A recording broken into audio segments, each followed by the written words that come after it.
عزیزان گرامی، حضرت مولانا سید سلیمان ندوی رحمۃ اللہ علیہ نے اپنی کتاب سیرت النبی میں ایک بڑی خوبصورت بات کی۔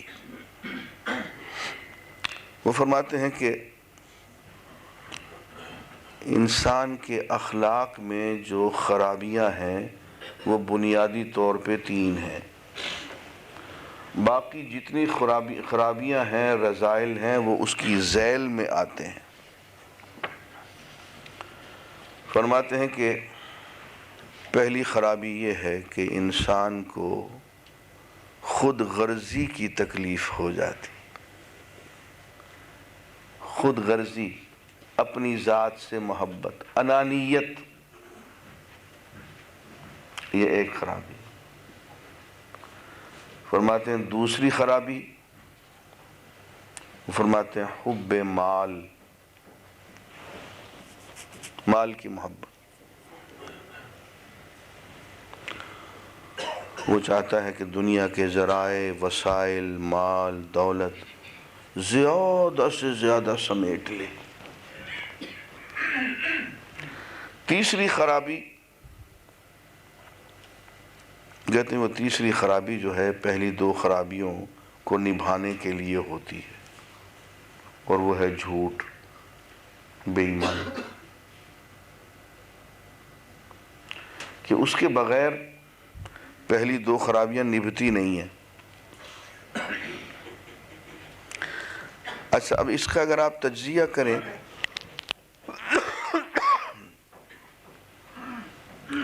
انانیت، خود غرضی، اپنی ذات سے محبت، تو آپ اگر غور کریں تو انسان کی جو اصل برائیاں ہیں وہ اسی کے تحت آ جاتی ہیں۔ انانیت ہے تو تکبر ہوگا، جیسے شیطان نے کہا انا خیر منہ، میں اس سے بہتر ہوں آدم سے، خلقتنی من نار وخلقتہ من طین، مجھے اے اللہ تو نے آگ سے پیدا کیا، اسے تو نے مٹی سے پیدا کیا۔ آگ جو ہے اس میں چمک ہے، شرارہ ہے، شعلہ ہے، مٹی کیا ہے؟ میں اس سے افضل ہوں، اس سے بہتر ہوں، میں اس کو سجدہ کیوں کروں؟ یہ تکبر ہے، اپنی ذات سے محبت، اپنے آپ کو دوسروں سے افضل سمجھنا۔ بعض دفعہ ایسا ہوتا ہے انسان کہتا نہیں ہے لیکن دل ہی دل میں اپنے آپ کو دوسروں سے افضل سمجھتا ہے۔ کہتے ہیں کہ ہم تو بڑے گناہ گار ہیں،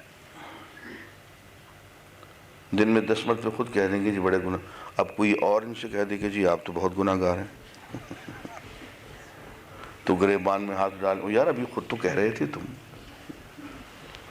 اس کا مطلب ہے کہ جب یہ کہہ رہے تھے کہ میں بہت گناہ گار ہوں تو منافقت سے کام لے رہے تھے، جھوٹ بول رہے تھے، دراصل اپنے آپ کو گناہ گار نہیں سمجھتے تھے۔ ایک کبر کی کیفیت،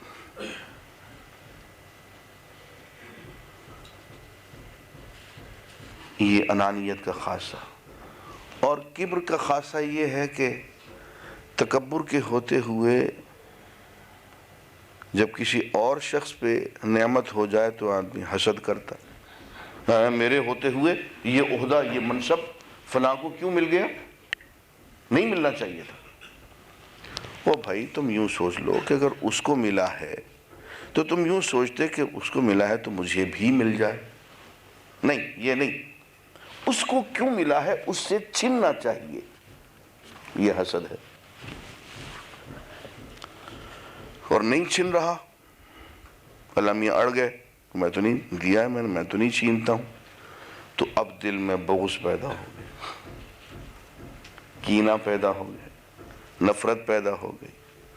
اب اس کی غیر موجودگی میں اس کو گالیاں دینی شروع کر دی، شماتت، اب غیبت، تہمت، غصہ، اور کسی شکل انتقام، اور موقع مل گیا نقصان پہنچانے کا، ظلم، آپ غور فرمائیں کہ خرابی بنیادی طور پہ ایک ہی تھی، وہ اپنی ذات سے بے جا محبت، اور اس کے ذیل میں آپ دیکھیں کتنی خرابیاں، کتنے اخلاقی رذائل آ گئے۔ اسی طرح سے حب مال ہے،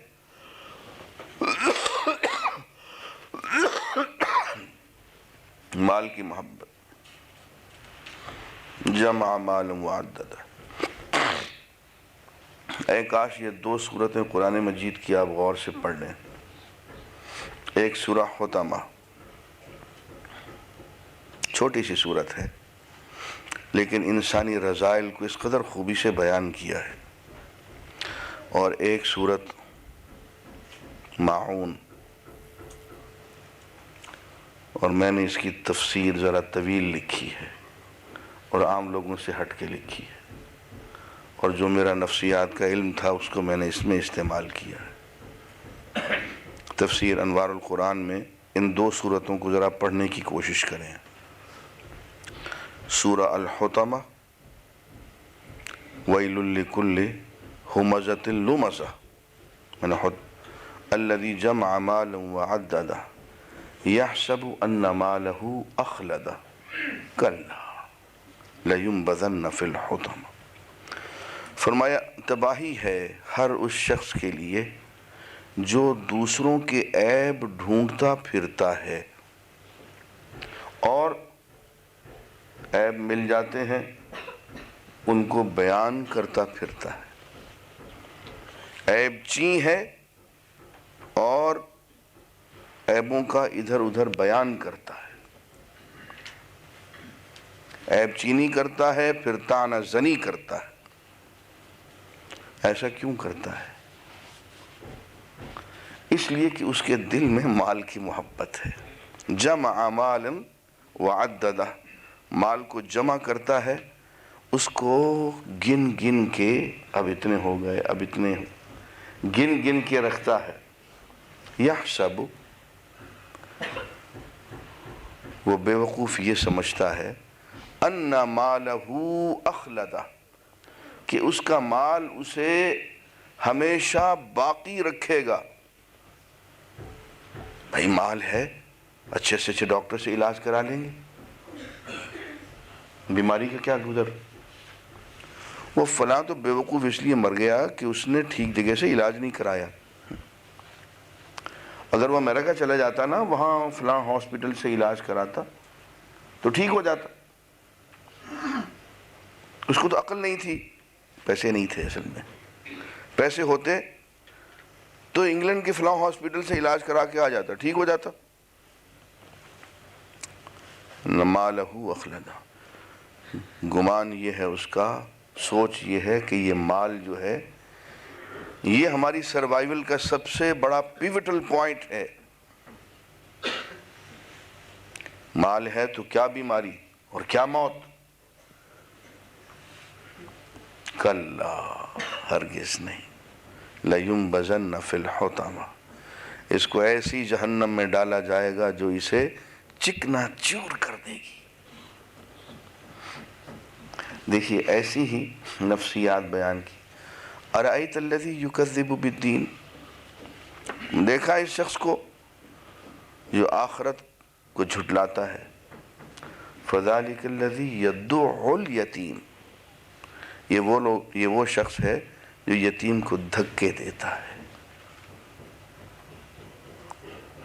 وَلَا يَحُضُّ عَلَى طَعَامِ الْمِسْكِينِ، اور مسکین کو کھانا کھانے کی کسی کو تاکید نہیں کرتا، نہ خود کھلاتا ہے نہ اس کی تاکید کرتا ہے۔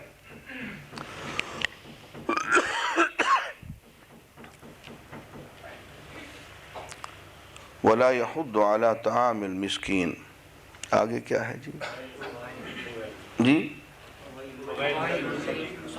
فویل للمصلین، آج مجھ پہ نکاہت ہے، کچھ 3-4 روز کے بخار سے معاملہ گڑبڑ ہے، اس لیے میں آیات بھول رہا ہوں۔ فویل للمصلین، ان نمازیوں کی بربادی، ہائے ہائے ہائے، ان نمازیوں کے لیے تباہی ہے، الذین ہم عن صلاتہم ساہون، جو اپنی نماز سے غافل رہتے ہیں۔ الذین هم یراؤون، وہ لوگ جو دکھاوا کرتے ہیں، اللہ کے ساتھ مخلص نہیں ہیں۔ وَيَمْنَعُونَ الْمَاعُونَ، اب دیکھیے اخلاص نہ ہو، اللہ کے ساتھ خشوع نہ ہو، دکھاوا ہو، تو عمل کیا ظاہر ہوتا ہے؟ یمنعون الماعون، قریبی رشتہ دار کو، قریبی ہمسائے کو چھوٹی چھوٹی ضرورت کی چیزیں نہیں دیتے۔ بھائی ساتھ کا ہمسایہ ہے، اس کے ہاں سردیوں کے دن ہیں، اس کے ہاں 5 مہمان آ گئے ہیں، بستر غریب کے پاس نہیں ہے، وہ آپ سے 3 کمبل مانگنے آ گیا ہے، اور آپ بغلیں جھانک کے کہتے ہیں جی میرے پاس تو نہیں، یہ یمنعون، وہ کیا کرے بیچارہ؟ کھانے کے لیے اس کو برتن چاہیے، ضرورت کی چیزیں چاہیے، اس کو چھری کانٹا چاہیے، لوگ زیادہ آ گئے، اس کی بساط نہیں ہے، اور آپ نہیں دے رہے ہیں۔ یہ کن لوگوں کا کام ہے؟ اللہ یراؤون، دکھاوا کرنے والے لوگ، نماز سے غافل لوگ ہیں۔ اس لیے کہ نماز کا یہ کام تھا کہ وہ اخلاص پیدا کرتی، دکھاوے کو ختم کرتی، تمہارے اندر ایک وفا، مامتا، یہ ایثار کا جذبہ پیدا کرتی۔ اس میں تو تم نے غفلت کر دی۔ اب نتیجہ یہ ہوا کہ خود غرض نکلے، اپنی غرض کی تمہیں پرواہ ہے، اپنے کھانے کی پرواہ ہے، اپنے سونے کی پرواہ ہے،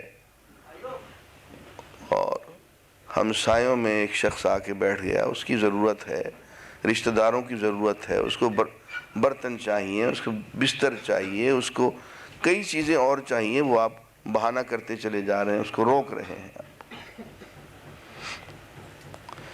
تو آپ نے غور کیا کہ یہ سارے رذائل جو ہیں، آگے چل کے ہم دیکھیں گے کہ ان کا تعلق عبادات سے قرآن ان کا تعلق جوڑتا ہے۔ جیسے یہاں جوڑا کہ نماز میں غفلت کرتے ہیں، کبھی پڑھ لی کبھی نہ پڑھی، لوگ ارد گرد اکٹھے ہو گئے تو بڑی خشوع و خضوع سے نماز پڑھ لی، نہیں تو چھوڑ دی، دکھاوا ہے۔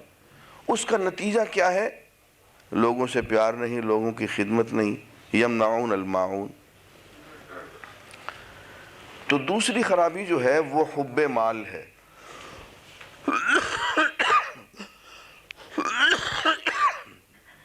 حب مال میں دیکھیں کیا کیا اخلاقی رذائل خود بخود اس میں پیدا ہو جاتے ہیں۔ مال کی محبت ہے تو بخل ہوگا، بخیل تو وہی ہے کہ جمع مال وعددہ، مال کو جمع کرتا ہے، گن گن کے رکھتا ہے۔ مال کی محبت ہوگی تو حرص ہوگا، طمع ہوگی، لالچ ہوگی، اور اگر اس طمع اور حرص کے ہوتے ہوئے، اس بخل کے ہوتے ہوئے مال پھر بھی جمع نہیں ہو رہا ہے جائز طریقوں سے، تو ناجائز طریقے سے اکٹھے کرے گا، چوری کرے گا، رشوت لے گا، ملاوٹ کرے گا، چور بازاری کرے گا، کالا دھن کرے گا۔ یہ سب کیا ہے؟ یہ مال کی محبت ہے۔ خیانت کرے گا، ناپ تول میں کمی کرے گا۔ بنیادی طور پہ خرابی حب مال کی ہے، لیکن اس کی ذیل میں بہت سے اخلاقی رذائل آ گئے۔ تیسری خرابی جو ہے وہ جھوٹ کی ہے۔ بات یہ ہے کہ جھوٹ کا سہارا لیے بغیر پہلی 2 خرابیاں جو ہیں وہ پوری نہیں ہوتی۔ اپنی ذات سے محبت ہے، انانیت ہے، تو اپنی ذات کو بانس پہ چڑھانے کے لیے جھوٹ تو بولنا پڑے گا۔ اب شاعر ہے وہ آ کے کہتا ہے سائیں آپ تو فلاں فلاں، آپ تو یوں اور آپ تو یوں اور آپ تو یوں،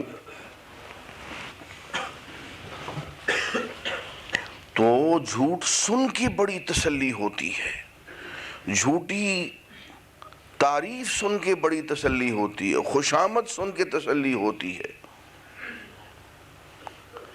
اور میں آپ سے عرض کروں کہ یہ جو اقتدار میں لوگ ہوتے ہیں یہ بیچارے بڑے مظلوم ہوتے ہیں.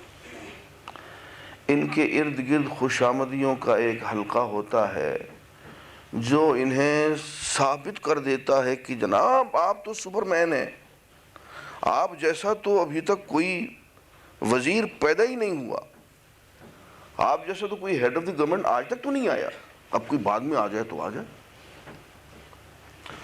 اور وہ صبح شام دوپہر ہر گھڑی ایک ایسا جال بنتے ہیں خوشامد کا، جھوٹی تسلی کا، کہ بیچارہ اس کو پتہ اس وقت چلتا ہے جب وہ ٹھیک گڑھ کے اندر گر جاتا ہے. اور نصیحت کرنے والا اسے بہت برا لگتا ہے. جو بھی نصیحت کرے سچی بات کر دے وہ انہیں برا. اب یہ کیا ہے؟ یہ سب جھوٹ کا سہارا.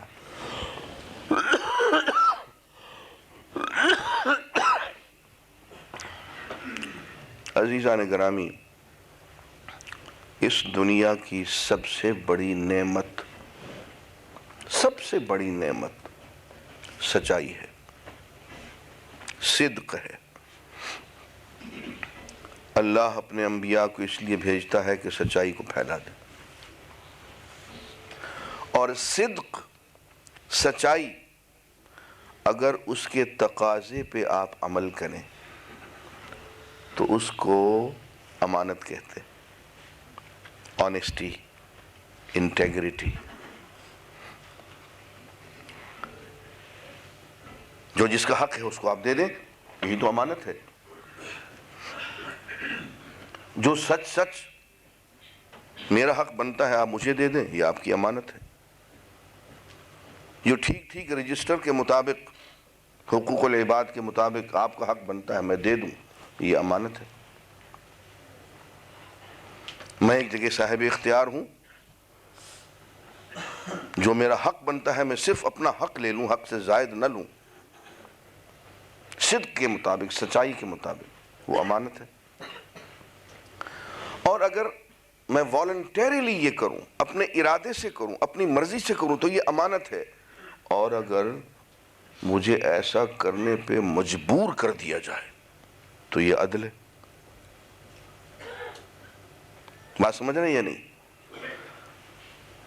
میرا ایک حق بنتا ہے سچائی کے مطابق، صدق کا، سچائی کا ایک تقاضا ہے، آپ وہ مجھے نہیں دیتے، اپنی مرضی سے دے دیتے ہیں تو امانت ہے. اپنی مرضی سے آپ نہیں دیتے، میں عدالت سے جا کے لے لیتا ہوں تو عدل ہو گیا. امانت بھی صدق کے تقاضے پہ عمل کو کہتے ہیں، عدل بھی صدق کے تقاضے پہ عمل کو کہتے ہیں. امانت اختیاری چیز، عدل جبری چیز، زبردستی with the rod of justice نافذ کر دی جاتی.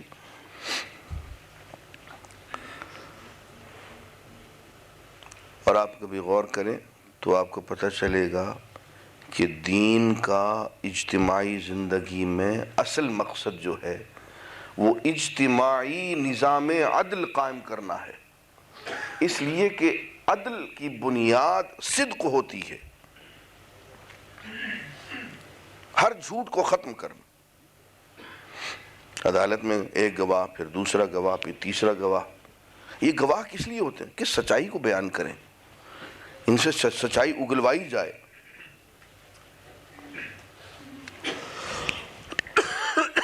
تو اب تک میں نے یہ عرض کیا کہ 3 خرابیاں ہیں.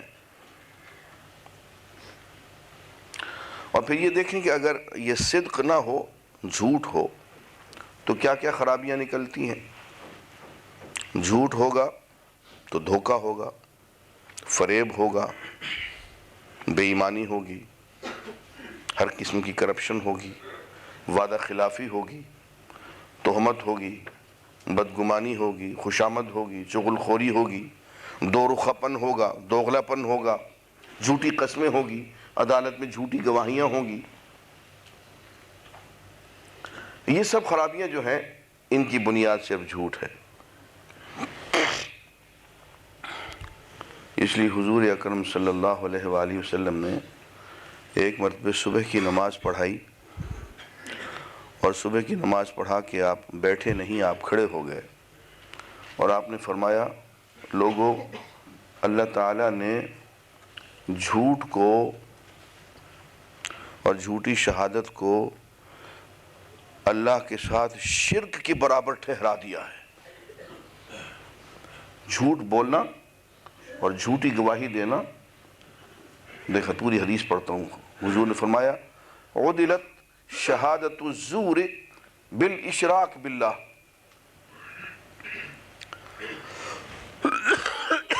جھوٹی گواہی کو اللہ نے اپنے ساتھ شرک کے برابر ٹھہرا دیا ہے۔ اور یہ بات آپ نے 3 مرتبہ کہی، اور پھر آپ نے یہ آیت پڑھی فَاجْتَنِبُوا الرِّجْسَ مِنَ الْأَوْثَانِ وَاجْتَنِبُوا قَوْلَ الزُّورِ، بتوں کی گندگی سے بچو اور جھوٹی بات سے بچو۔ ان 2 باتوں کو اللہ تعالیٰ نے ایک سانس میں بیان کیا، حنفاء للہ غیر مشرکین بہ، اللہ کے ساتھ یکسو ہو جاؤ، اللہ کے ساتھ شرک نہ کرو۔ 2 باتوں کو اکٹھا بیان کیا تو آپ فرمائے یہ 2 باتیں اکٹھی ایک ہی سانس میں اللہ نے بیان کی ہیں، ایک بتوں کی عبادت کرنا، دوسرے جھوٹی گواہی دینا، یہ ایک برابر ہیں، کبھی عدالت میں کہیں بھی جھوٹی گواہی مت دینا۔ تو 3 قسم کی خرابیاں ہیں۔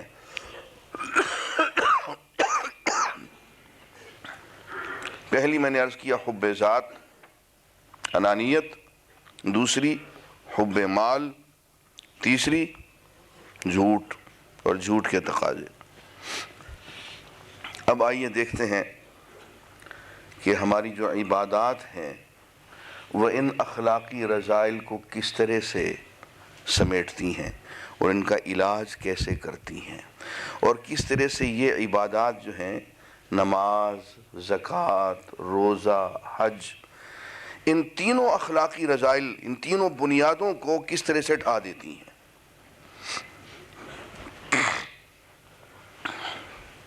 پہلی خرابی اور دوسری خرابی،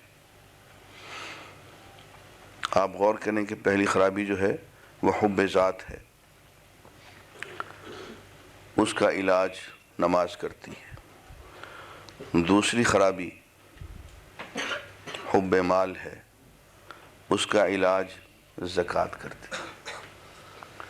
اور تیسری خرابی جھوٹ اور جھوٹ کے تقاضے ہیں، اس کا علاج روزہ کرتا ہے۔ اور ان خرابیوں کو ہٹا کے ان کی جگہ جو اخلاقی بہترین صفات ہیں وہ پیدا کر دی جاتی۔